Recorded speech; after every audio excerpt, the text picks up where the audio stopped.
In our community, everyone knew Abu. He was not just rich, he was rich. He owned acres of land and had 2 big cars.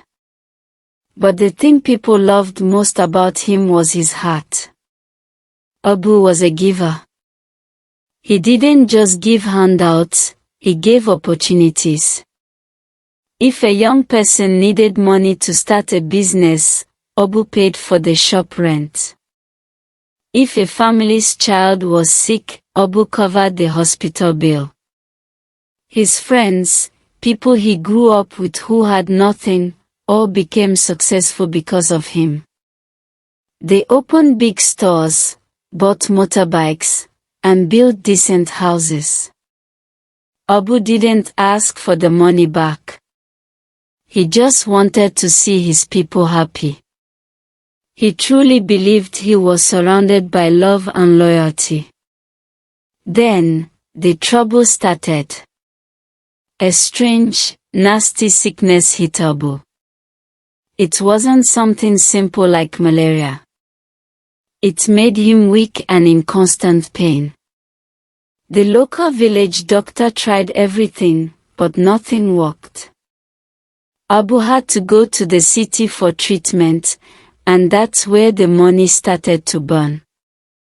He spent his savings, then sold his cars, and then his land. He was chasing a cure, but it kept running away. Soon, the sickness was still there, and his wealth was completely gone. Abu became a poor man overnight. He was forced to move into a tiny hut, too weak to walk. He decided to ask for help from the people he had helped most, his friends.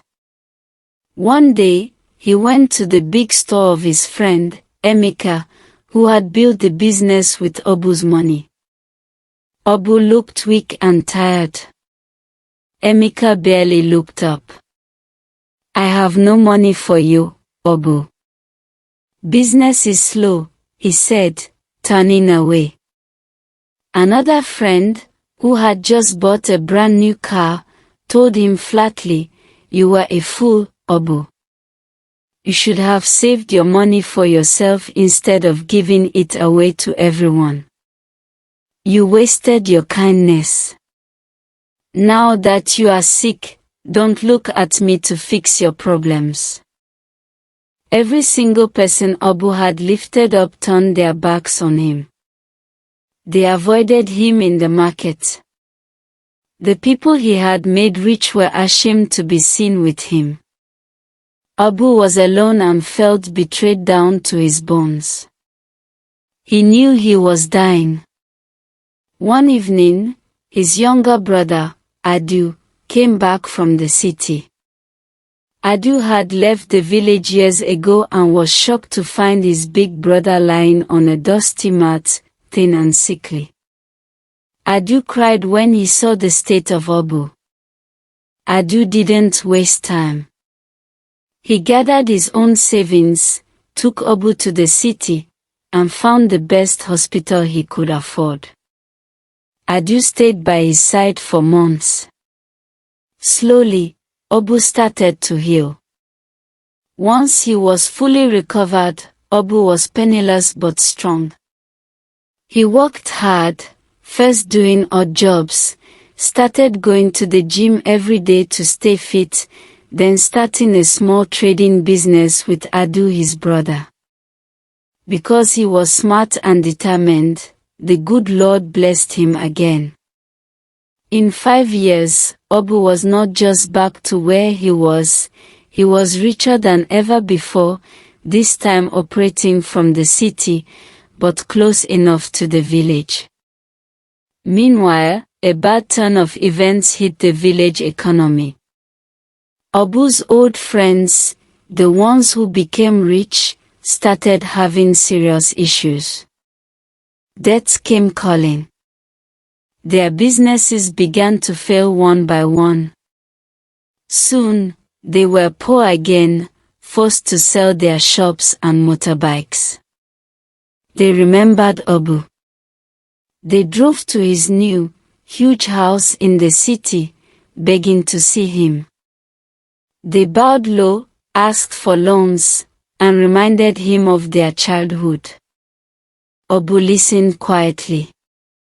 He looked at their faces, and he didn't see friends. He saw the people who had left him to die. He remembered the code words, "You wasted your money." He stood tall, looking out over his huge compound. "I helped all of you once," Obu told them, his voice calm and firm. "You taught me a great lesson when I needed help the most. You said I was foolish to share, and that I should live for myself." He paused, letting the silence hang heavy. "I took your advice," he finished. "This time, I'm living for myself. You are on your own." He didn't give them a single coin. He sent them away and went back inside, finally at peace with the hard, selfish truth the village had forced him to learn. Moral lesson: true loyalty is tested in times of weakness, not prosperity.